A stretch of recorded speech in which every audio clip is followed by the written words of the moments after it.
Primeramente, me gustaría agradecer la invitación del profesor Ricardo Viñas para que hablase de la realidad brasileña pasada y futura. Digo pasada y futura porque para nosotros el año de 2014 es un año muy especial. Es el aniversario de 50 años del golpe y de la implantación de la dictadura cívico-militar que duró 21 años, pero también es la primera fecha redonda, el primer aniversario que se cumple mientras se realiza el trabajo de la Comisión Nacional de la Verdad en Brasil. Después pido disculpas por la lectura del texto y por hablar en castellano y por los eventuales errores en comunicación. Esas reflexiones se originan de las investigaciones que hice para mi tesis doctoral titulada Un estudio comparativo de las prácticas de desaparición en las dictaduras cívico-militares argentina y brasileña y la institucionalización de políticas de memoria en ambos los países, cuya lectura ha sido realizada en 2011 en la Universidad Federal do Rio Grande do Sul y me garantizó el diploma de doctora en Historia por esta universidad y por la Universidad de Barcelona. La tesis se convirtió en un libro y las dos ediciones se encuentran en la Biblioteca de Historia de la UB. Se trata de un estudio comparativo de la historia reciente de los dos países, las tensiones entre memoria y olvido presentes en las dos sociedades. Y el objetivo de la tesis fue analizar comparativamente la práctica de la desaparición como un componente de las estrategias de implementación del terror de las dictaduras argentina y brasileña, los procesos de transición política hacia la democracia y de qué manera estos procesos influyeron en el desarrollo de políticas de memoria y reparación. Con el estudio de cada uno de estos presentes lugares donde se constituyen las interpretaciones sobre el pasado a partir de la historia, de la memoria y del olvido, se buscó comprender cómo los estados argentino y brasileño enfrentaron la cuestión de los desaparecidos durante las dictaduras, en las transiciones políticas y en las administraciones democráticas. Como les decía, 2014 tiene para nosotros brasileños un significado muy importante. Los trabajos de la Comisión Nacional de la Verdad en especial, pero todas las conmemoraciones en sí mismas traen consigo las disputas por la memoria, una evaluación de las políticas públicas desarrolladas en la democracia e incluso sus propios límites. En los últimos 2 meses, una cantidad increíble de material ha sido publicada por los periódicos, los grandes medios de comunicación que han apoyado a la dictadura han hecho editoriales haciendo un mea culpa por su colaboración. Muchos libros han sido publicados y el principal debate que se hace presente ahora, en realidad, los dos principales debates que, en mi opinión, cambiarán el sentido de dictadura y de la democracia si resultaren medidas concretas son, primero, la desmilitarización de la policía en Brasil. Nosotros en Brasil tenemos una policía que es muy militarizada, toda su organización, toda su formación, toda la presentación ante la sociedad es demasiado militar. 2. La revisión o derogación de la ley de amnistía. Creo que necesitaría toda una ponencia para explicarles por qué tales medidas son tan importantes para la sociedad brasileña. Pero por analogía, pienso que entienda la importancia de una democratización y el respeto a los derechos humanos por la acción policial y también la importancia de garantizar el derecho a la justicia para las víctimas de regímenes dictatoriales, tanto en el combate a la impunidad como medida de reparación acerca del traumático pasado reciente.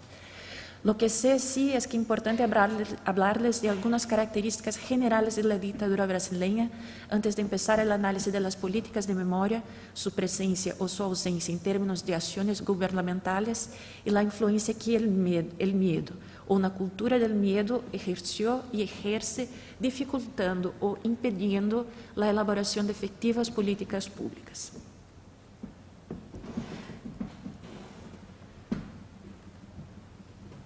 La dictadura cívico-militar brasileña ha empezado el 31 de marzo de 64 a través de una intervención militar en la política con el apoyo de los sectores más conservadores de la sociedad que se oponían a las reformas estructurales llevadas a cabo por el presidente João Goulart, un heredero del nacionalestatismo y defensor de la expansión de los derechos fundamentales de la ciudadanía. De acuerdo con la historiografía más antigua, podríamos decir que Goulart ha sido un político populista, pero todavía hoy este concepto ya no se utiliza para caracterizarlo. Es importante destacar que 64 no ha sido la primera intervención de las Fuerzas Armadas brasileñas en la política. En realidad, la historia republicana brasileña, iniciada en 1889, ha sido marcada por una sucesión de golpes y pronunciamientos militares que resultaron en la deposición de presidentes, cambios de régimen político, alteraciones en el orden constitucional, suicidios, etc. Pero, a la diferencia de las intervenciones de 1930, 45, 50, 51, 54 y 61, donde los militares golpistas intervinieron y después pasaban el control del Estado a los civiles, 64 es un marco en la historia brasileña y latinoamericana, pues inaugura la sucesión de dictaduras donde hubo la intervención y los militares y sus apoyadores civiles permanecieron en el poder.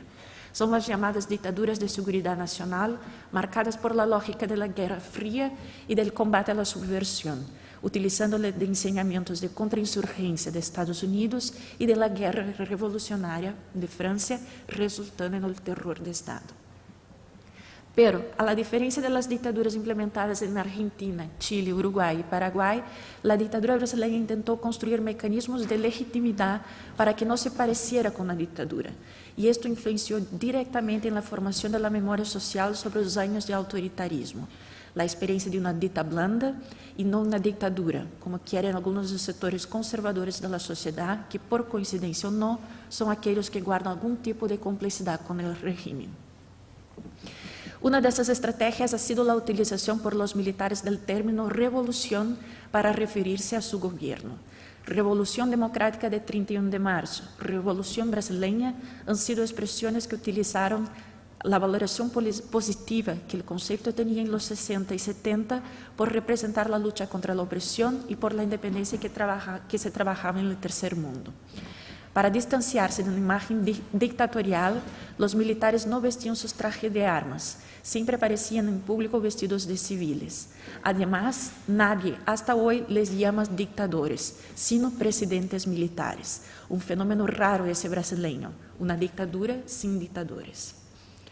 Otra de las estrategias ha sido mantener en funcionamiento, con una serie de límites, el Parlamento, aunque el dictador legislase a través de decretos presidenciales conocidos como actos institucionales, donde, por ejemplo, ha sido decretado la pena de muerte, la supresión del derecho a habeas corpus, las elecciones indirectas para cargos ejecutivos, las expulsiones de ciudadanos del país, etc. Por fin, ha sido una dictadura que permaneció en el poder por 21 años de acuerdo con la historiografía oficial. El año de 85 marcaría el fin de la dictadura porque por la primera vez en estos años el presidente fuera un civil. Pero como sabemos, no es porque un presidente es civil que tenemos una democracia. Así que la proposición cronológica de algunos historiadores que creen que el periodo de transición política iniciado en 74, pero efectuado solamente a partir de 78, alarga-se hasta 88, cuando se promulga una nueva constitución. Y eso me parece más aceptable que pensar el 85 como el término de la dictadura. De acuerdo con estas fechas, la dictadura brasileña iniciada en 64 duró 10 años antes de iniciarse el proceso de transición a la democracia. Y si ese proceso empezó en 74 y su término es 88, quiere decir que hubo 14 años de transición política. En otras palabras, la dictadura brasileña ha pasado más tiempo haciendo su transición que permaneció en el poder. Ese dato, que puede parecer apenas cronológico, tiene una significación muy importante para este análisis. Un largo proceso de transición contribuye sustancialmente para el olvido, para la normalización de la sociedad y evidencia el total control que los militares y sus apoyadores civiles tenían en el proceso. Una de las razones, sin duda, era el miedo que pudiera haber en la democracia de la responsabilización penal por las violaciones a los derechos humanos, los crímenes del terrorismo de Estado. El miedo y la necesidad de olvido condujeron a la promulgación de la ley de amnistía y junto a la larga duración de la transición, evidencian la ausencia de ruptura con el pasado. Como dijo ayer Claudio Wasserman, la transición política brasileña ha sido marcada por una permanencia de instituciones y personas vinculadas a la dictadura, lo que de per se dificultaría la consecución de políticas de memoria en Brasil, la vigencia de una lógica de la postergación, o sea, dejar para más adelante la consecución de políticas públicas de memoria. Había un consenso de que la transición hacia la democracia no sería marcada por actos revanchistas o de venganza, para utilizar términos empleados por los militares. En Brasil, ni el Estado ni los responsables por la consecución de la estrategia de implementación del terror han sido acusados judicialmente o procesados por el crimen de desaparecimiento político. Paradójicamente, nadie que conozca un mínimo de la historia reciente brasileña puede afirmar que no existieron los desaparecidos y que ese es un crimen intolerable.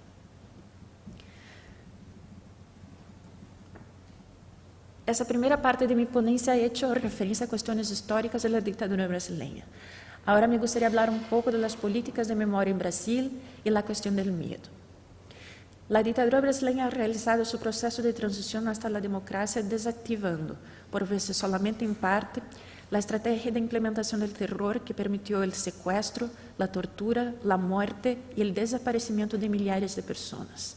Sin embargo, los cambios institucionales y políticos no poseen el mismo ritmo que las transformaciones en las relaciones sociales y en el cotidiano de los ciudadanos, que corresponden a procesos más largos y lentos debido a la necesidad de adaptación a nuevas realidades.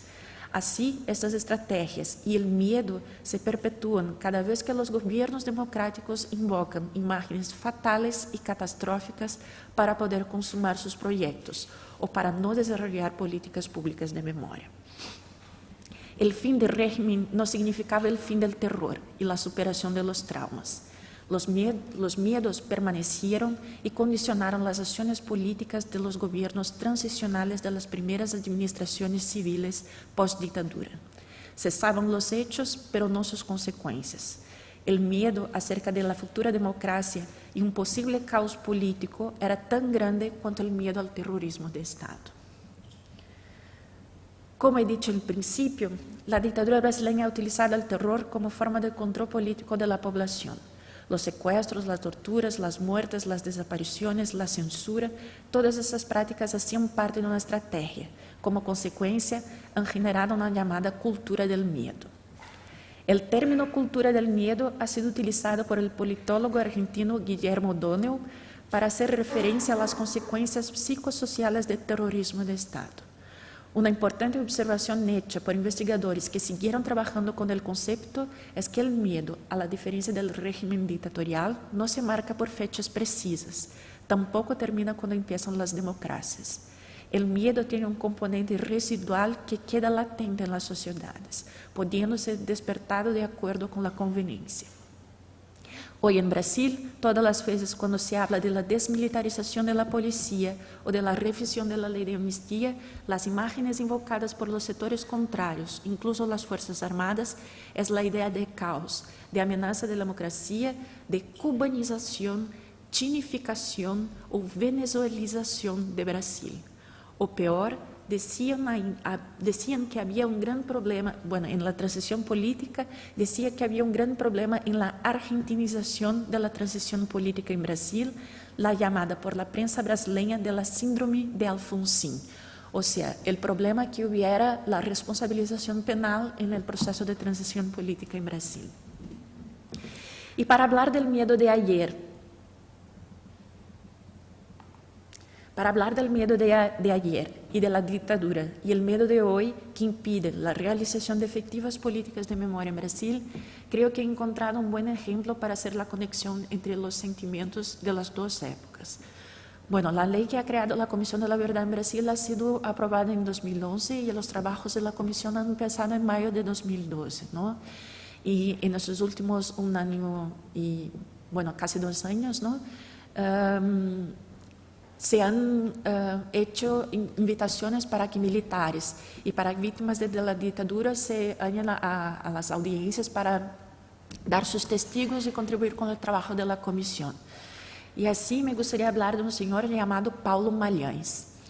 Creo que él y su historia son puntos de conexión entre el pasado y el futuro de la dictadura brasileña. Malhães era capitão do exército, involucrado diretamente com a repressão em Rio de Janeiro e se encontrava no Centro de Informações do Exército. Por definição, o Centro de Informações do Exército trabalhava unicamente com informações, mas em realidade estes órgãos em Brasil também desenvolviam operativos repressivos que resultaram na morte e na desaparição de muitas pessoas. Em 59 foi enviado à Escola das Américas, concluindo o curso Military Policy Officer. Escola das Américas, uma escola para treinamento e capacitação de oficiais latino-americanos imputada por os Estados Unidos. Entre 72 e 73, ha viajado por el Brasil impartiendo seus conhecimentos adquiridos em seu estado em Panamá. Havia muitas denúncias contra Malhães sobre sua atuação na repressão, pero nunca había hablado de su participación en el terrorismo de Estado, aunque tuviera la inmunidad conferida por la impunidad de la ley de amnistía. Desde hace 6 meses, la Comisión de la Verdad de la provincia de Río de Janeiro intentaba marcar una audiencia con el militar. En marzo pasado, Malhães aceptó deponer frente a la comisión, admitiendo su participación en una serie de muertes y desapariciones, incluso detallando cómo y qué hacían con los cuerpos para evitar una posible identificación en el futuro. Sacaban fuera la punta de los dedos y arrancaban los dientes de las víctimas. El cuerpo era quemado en una usina de cana de azúcar o hallado al mar. Pues, hace 2 semanas, Malhães ha sido muerto en su casa en Río de Janeiro. 3 personas han entrado en su casa, hecho a él y a su compañera como rehenes, y el militar fue encontrado horas después ya sin vida. Lo más impresionante, además de su muerte, son las declaraciones tergiversadoras de la policía. Unos dicen que su muerte ha sido natural, después de la descarga de adrenalina por el robo. Otros que ha sido muerto por 4 disparos de arma de fuego. Hay otra versión que dice que ha sido asfixiado. No es todo en el caso. Los ladrones han robado los documentos secretos que guardaba en su casa y el disco duro de su ordenador. Solo eso. Y el peor, otros militares de más alto rango durante la dictadura supieron de la muerte de Malhães y publicaron la información en sus redes sociales casi 2 horas antes de la prensa. O sea, tenía una información privilegiada. La muerte de Malhães leva a la siguiente cuestión. ¿Por qué hay tanto miedo en saber la verdad, sea por parte del Estado, que omite informaciones precisas sobre esa muerte, o si ha sido silenciado por sus compañeros de armas? ¿Cómo se espera que otros militares hablen si no se les garante el derecho a la vida? ¿Y cómo construir una efectiva acción y una política pública de memoria si los trabajos de la Comisión de la Verdad siguen marcados por el miedo de hablar y de conocer la verdad? Para terminar, la construcción de la democracia no es una consecuencia inmediata del final de las dictaduras. Las sociedades que salen de regímenes dictatoriales necesitan transformarse y abandonar determinadas instituciones y prácticas autoritarias para que haya democracias plenas. La lucha contra el olvido y el silencio es una metáfora que en realidad expresa una demanda por el reconocimiento público de la existencia del terrorismo de Estado, por la condena de ese pasado dictatorial y por asegurar los derechos a la justicia y a la verdad. En resumen, por la actuación institucional de Estado en la elaboración y consecución de políticas de memoria y reparación. Muchas gracias.